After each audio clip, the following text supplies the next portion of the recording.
जिसमें क्या था कि हमारे फैमिली में जो बेसिक ब्रीड की आती है वो फादर एक्सपायर हो गए। सब जैसे मैंने वो लाइफ टाइम का पैच ले रखा था। जिस दिन इसका बेरा लगा मन बोली भगवान ने बात मेरे मन की कर। बहुत बढ़िया जी। 1-1.5 साल मतलब जी है ना कि फुल फोकस से पढ़ेगा तो सब जो मिल जाएगी डेफिनेटली। ये तो बहुत मेहनत करा पूरा दिन पूरी रात पढ़ जाएगा। नमस्कार दोस्तों, गैलेक्सी एक्सिस कोचिंग पॉइंट की टीम आज एक ऐसे सफ़र पर निकल रही है जो आपको बताने वाली है दो भाइयों के संघर्ष की कहानी। ये भाई कोई और नहीं, ये हैं आशीष और अंकित।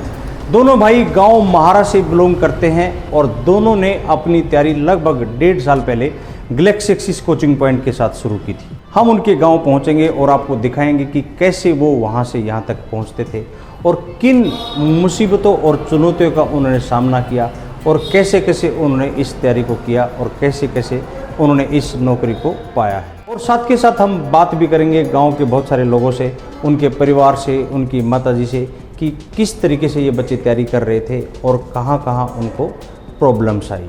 चलिए ले चलते हैं आपको आशीष और अंकित के गाँव और दिखाते हैं एक संघर्ष की कहानी।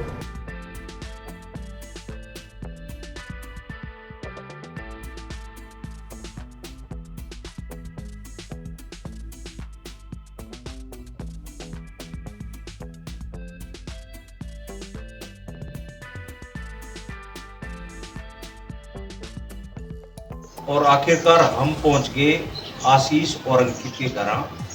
और ये बैठी है अंकित की और आशीष की माँ कमलेश, और ये है अंकित की ताई और ये है दादी।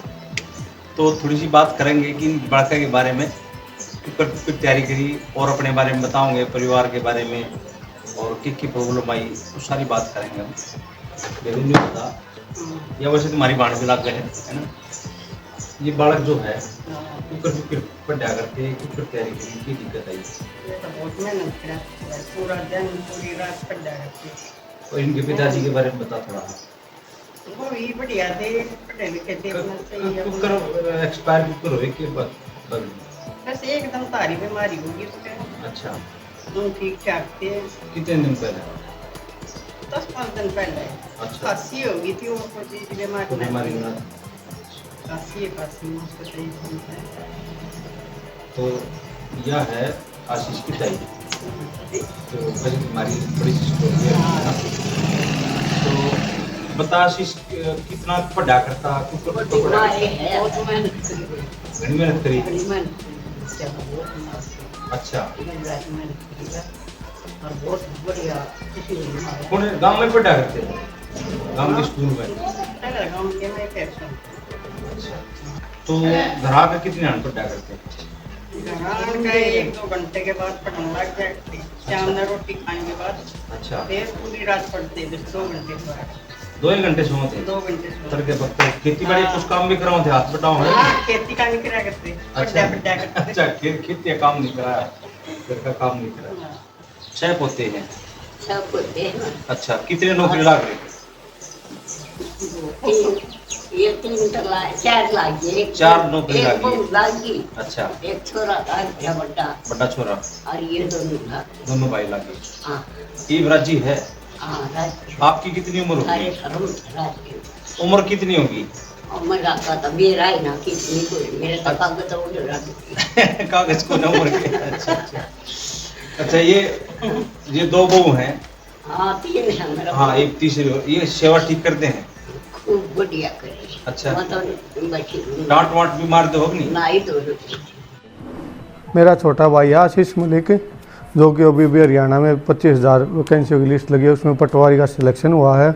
और गैलेक्सी सेंटर की तरफ से और उनके सभी अध्यापकों का मैं धन्यवाद करता हूँ और सरकार का धन्यवाद करता हूँ। बिना पर्ची बिना खर्ची के हमारे घर में नौकरी आई है। धन्यवाद। गांव में जो महिलाएं हैं वो बोलने में थोड़ा सा संकोचन महसूस करती हैं, लेकिन आशीष चूँकि पटवारी लग गया और इस तम और भी खुल के बात कर सके हैं। जैसे कि आशीष की बात बताए 2 घंटे पढ़ा करता, थोड़ा बहुत दिन में सो लेता हो गया तो लेकिन मेहनत बहुत करी है। और जैसे कि हम सोनीपत से गांव तक आए तो एक तो ज़्यादा ट्रांसपोर्टेशन भी नहीं है और बस का ही जो है सहारा है ज़्यादातर। तो और कभी कभी अपनी आस पड़ोस में स्कूटर मोटरसाइकिल को लेकर भी बैठ के चले जाएं बालक। तो आहिस्ते बबूल जो है भाई कैसे कैसे शुरुआत हुई और स्कूल, फिर कॉलेज और फिर तैयारी और फिर संघर्ष और फिर कुछ विफलताएं और फिर सफलता और उसके बाद का मूड मिजाज तो सारी बताइएगा। जैसे बेसिकली मैं बेसिक जो स्टडी है 7th तक वो मैंने दिल्ली कर रखी है। अच्छा। उसके बाद जैसे पापा या आ गए थे गाँव में, तो उसके बाद 7th to 12th मैंने ऐसे हिंदू में कर रखी। तो ऐसे हिंदू में ठीक था, ये नहीं था कि टॉपर या बिलो था, बट एवरेज था, अच्छे मार्क्स के पास होता था सारे में। तो मैंने मेडिकल लाइन में रखी थी और उसमें अच्छा स्कोप। उसके बाद जैसे कोचिंग का क्रेज था, मैं भी ये था कि कोचिंग लूँगा, कोई इंस्पेक्टर वगैरह पोस्ट मिल जाए तो ये। बट उसके बाद मैंने कॉलेज में एडमिशन ले लिया, बीएससी और एमएससी कंप्लीट करी मैंने अपने सीआरए कॉलेज सोनपुर से। उसके बाद ये था कि थोड़ा थोड़ा मैं पढ़ भी रहा था साइड बाय साइड कोचिंग का, कि ये हो जाए कि हाँ भाई कोई एग्ज़ाम हो जाए, गवर्नमेंट जॉब मिल जाए, अच्छा हो जाए। बट फिर एक टर्निंग पॉइंट आता है मेरी लाइफ का 1 जनवरी 2022 से। अच्छा।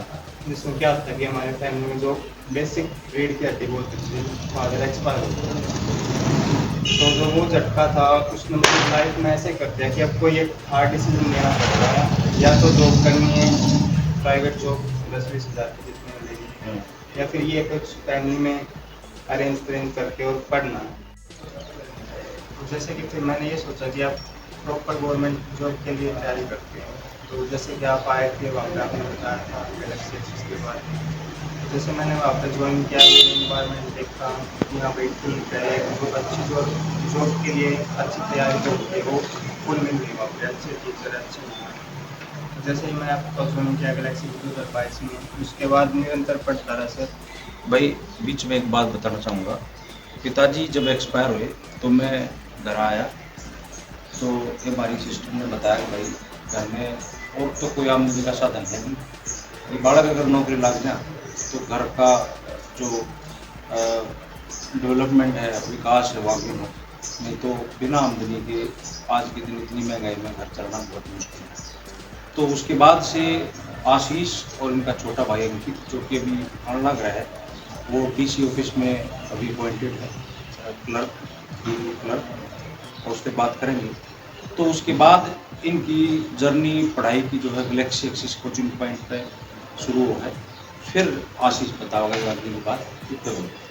तो सर जैसे ही मैंने ज्वाइन किया था उसके बाद 6 महीनों का मैंने कोर्स कंप्लीट किया। दोबारा एक बार मैंने लाइफ टाइम का कोर्स ले रखा था, जिसमें कि आप जब तक जॉब नहीं लगती तब तक पढ़ाते हो। तो उस कोर्स का बेनिफिट ये है कि कुछ सिलेबस छूट जाए या कुछ रह जाए तो बार बार रिपीट करने से याद भी हो जाता है लंबे टाइम के लिए, और अच्छा सिलेबस पकड़ हो जाती है। हाँ ये भाई आ गया, आ जा, ये आ गया अंकित आजा, दादी की सराहना बैठ जाओ, बैठे नहीं करते मैं बैठ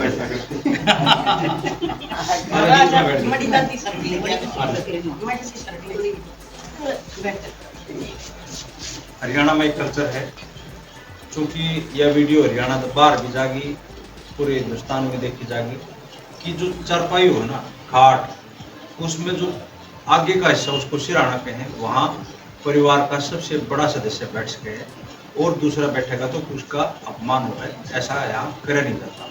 जैसे मैं कहूँ था भाई वहाँ बैठ जाए, बैठे हैं। तो ये अंकित, बीच में इसकी बातचीत रुकी। अंकित कुछ महीने पहले डी ग्रुप में जो भर्ती हुआ है और अभी फिलहाल डीसी ऑफिस में सोनीपत में अपॉइंटेड है और अभी जॉब करके आया है और बातचीत भी करेंगे। सर जैसे मैंने वो लाइफ टाइम का बैच ले रखा था, तो उसके बाद मैंने एक बार सिलेक्ट करा, अच्छे से नोट्स बनाए, उनको रिवाइज किया।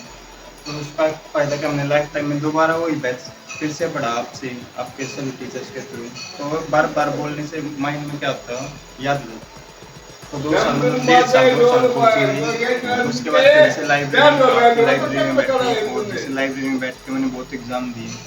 जैसे 21वां सीपीओ दिया, उसमें मैं मेडिकल में जैसे पैर में इंजरी, सिंक पेन हो गया था, तो फिजिकल में आउट हो गया। फिर उसके बाद 22वां सीपीओ दिया, उसमें क्लियर हो गया था और फाइनल में रात में रह गया। तो जैसे बहुत सारे एग्जाम थे जो मैं कौन में रही। एक बात जो यहाँ गौर करने लायक वो है कि असफलताएं आएंगी जरूर बीच में, बीच में बहुत सारे ऐसे मौके आएंगे जहाँ 1 नंबर 2 नंबर 3 नंबर से आदमी रह जाएगा, और उसके बाद बीच में रुकना नहीं है। उस दौरान जब आप डिमोटिवेट होते हो तब आपका क्या स्टेप था उस दौरान, जो अपने दूसरे स्टूडेंट हैं उनको भी पता चले कि कई बार बहुत मैक्सिमम पहले प्रयास में तो होते नहीं सफल, बिल्कुल। रेयरली कोई चांस है। अगर बीच बीच में सफलता आ रही है तो उस दौरान मोटिवेशन का क्या फैक्टर था? तो जैसे मैंने तो ये किया था, जैसे मैं आज फेलियर मैंने फेस किया, जैसे कोई रिजल्ट आया उसमें पॉइंटों में रहा जैसे भी रहा, तो मैंने पॉज लिया सर उस दिन, ना पढ़ाई ना और कुछ, मैंने पॉज लिया कि माइंड को रिसेट करो, मतलब कि बैठो, कमी क्या सर। जैसे मैंने ये देखा कि मैंने छोड़ दिया, जैसे मैंने एक टॉपिक और छोड़ दिया, मैंने उस दिन देखा कि हाँ इसके कारण भी कुछ हो सकता है।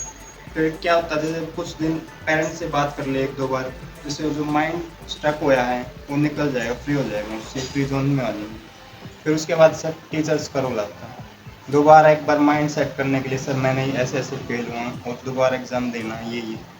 तो सर जैसे आशीष सर से और आपसे मेरी काउंसलिंग रहती थी, मैं बताता सर जैसे फील होया, आज इसका रिजल्ट आया इसमें रहा, तो बहुत सारा ऐसा लगता है सर आप भी बोलोगे कि रहता कोई पास भी होगा।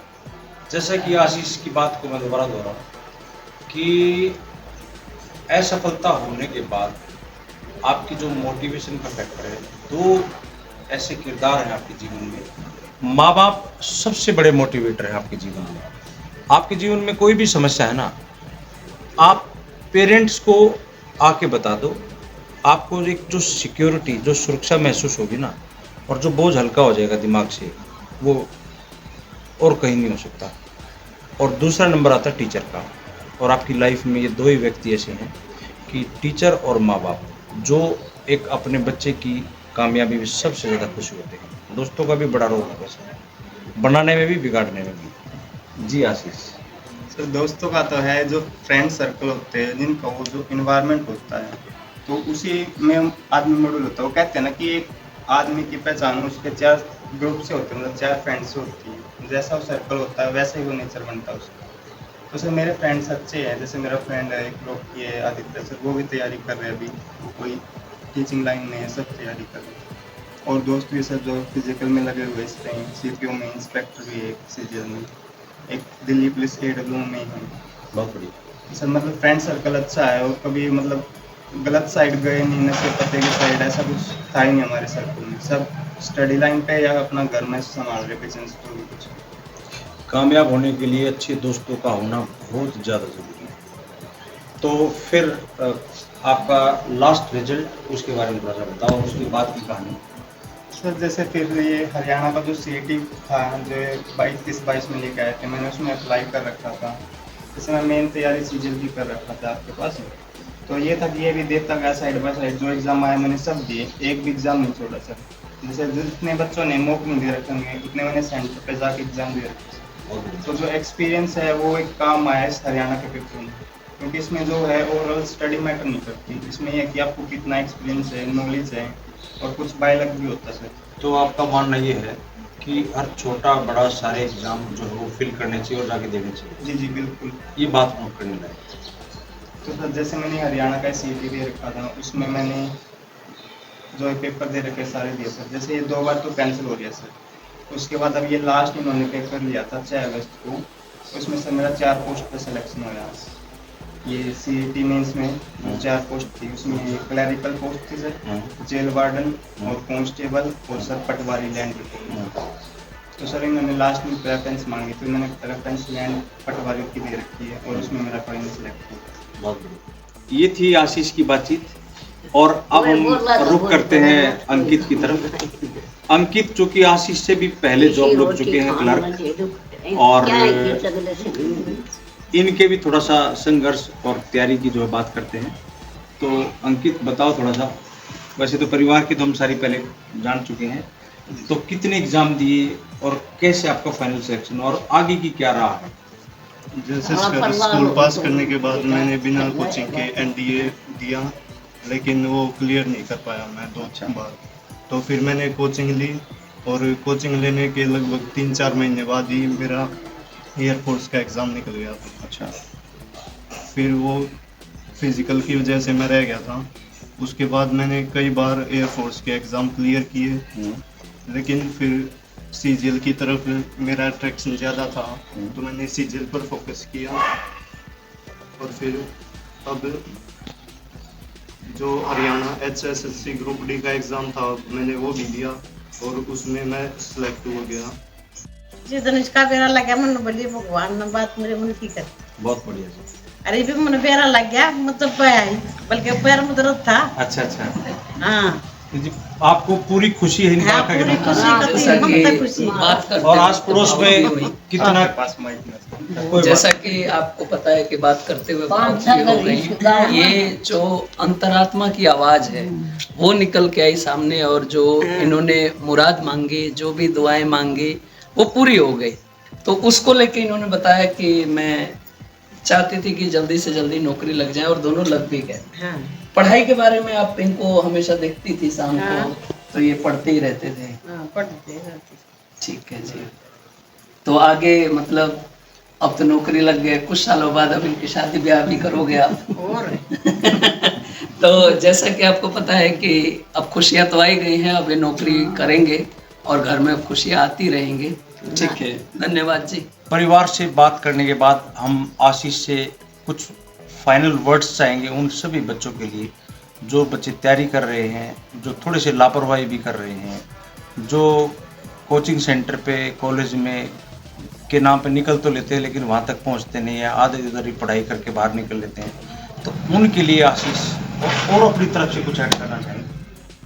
सर जैसे ये है जो लगना, जैसे आप बताते रहते हो कि जॉब में एक चीज़ चाहिए कंटिन्यूटी, जो अपने डिसिप्लिन को बनाए रखेगा और कंटिन्यू टीचर्स के फॉलो करेगा उनके डिसिप्लिन को और जो उनका टाइम टेबल है, तो जॉब मिल जाएगी सर। 1 साल नहीं 2 साल बाद मिल जाएगी, 2 साल बाद नहीं 3 साल बाद। सर वो सब आपका ये है माइंड कैपेसिटी की कौन कितना याद रख सकता है।